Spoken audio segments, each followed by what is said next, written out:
কাউকে অবহেলা করার সবথেকে সুন্দর কৌশল হলো ব্যস্ততা দেখানো।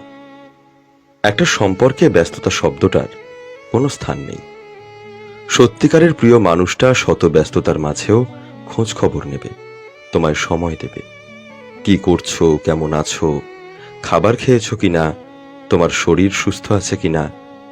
কেউ যদি তোমাকে বলে কথা বলার সময় পাইনি, তাহলে সেটা বিশ্বাস করো না।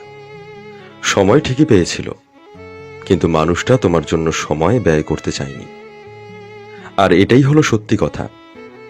মানুষ কেবল সেটার জন্যই মূল্যবান সময় ব্যয় করে যেটা তার কাছে বেশি ইম্পর্টেন্ট। যখন কেউ তোমাকে বলে আমি খুব ব্যস্ত ছিলাম, আমি এতটুকুও সময় পাইনি, তাহলে বুঝে নেবে সেই মানুষটার কাছে তুমি এখন আর ইম্পর্টেন্ট কেউ না, যার জন্য ওই মানুষটা সময় ব্যয় করবে। ব্যস্ততা বলতে আসলে এখন